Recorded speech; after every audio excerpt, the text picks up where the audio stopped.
Hey everyone, this is Ed Gutowski, and again what I wanted to do was to create a video where I kind of help students understand James Joyce's short story called Araby. Now Joyce is a really important figure in the canon of literature, right? He's basically argued that James Joyce is in fact the greatest writer of the 20th century.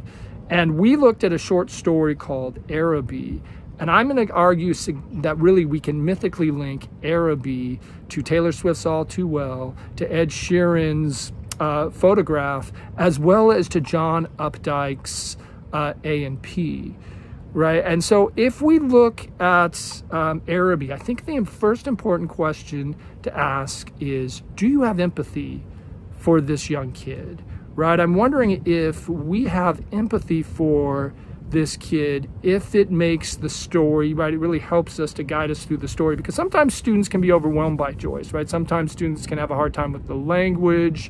I mean, Joyce is very good at using details, but sometimes those details can overwhelm the reader. But if we look at the story, right, Araby, Joyce is Irish, so this is a story that's set in Dublin. And we have to ask ourselves, how old is this young kid, right? So I generally think the kid's anywhere between about 11 and 12. And I love how the story starts off, because the story starts off, right, we're in Dublin, it's dreary-ass, rainy Ireland, right? This young kid, he's with all of his friends. They run into the darkness. Their parents come out and say, come home, but they want to keep going out and play. So we have this young kid, and then one day, all of a sudden, bammo, he sees this girl, and everything changes for him.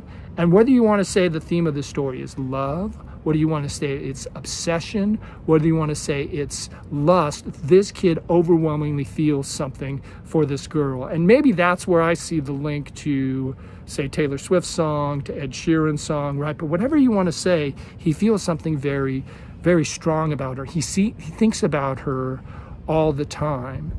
Now, when we go back and just pause for a second, we talk about how Joyce uses written language. Notice the beginning of the story starts with young Richmond Street being blind. And, you know, some students have such a hard time with the story, right? Because of Joyce's use of details, right? And the fact that some student pointed out, right, they actually thought that the kid might have been actually blind, which is actually kind of genius. But think about it. They do say that love is blind. So it's genius how Joyce is playing around with language throughout the story, right?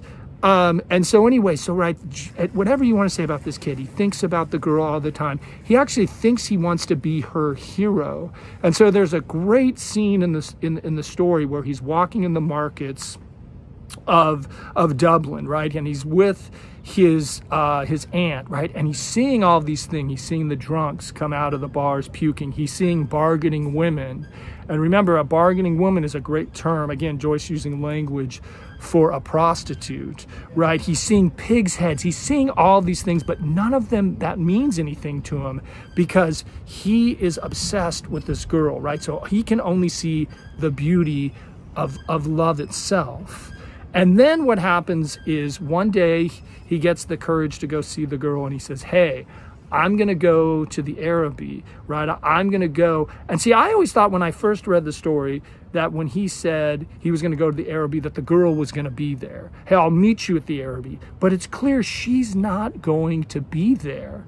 So that's why I find it always interesting, right? At the end of the story, and I'll get to the end of the story, sir, but the ending of the story I think is a little bit confusing for me, right? But notice, this is a big event. He's waiting for this. This is probably the most important day of his life. He's going to go to the Araby. He's going to buy her something.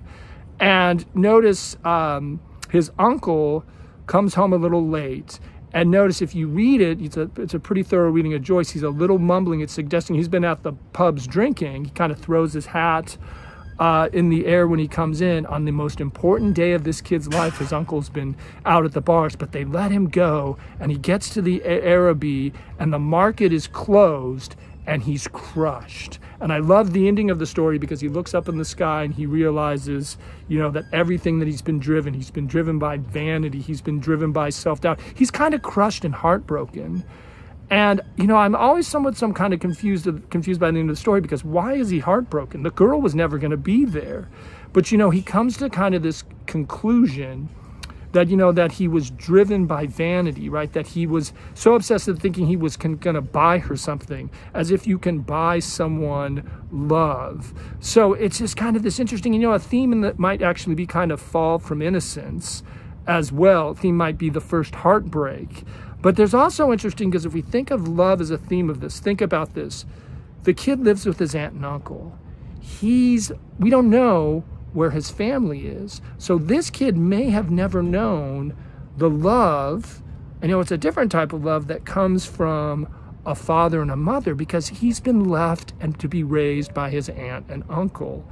So I like this story, because I think, you know, it deals with such an important theme, whether you want to say it's love, obsession, lust, but it's such a simple story, heartbreak, that I think it's worthwhile reading and examining.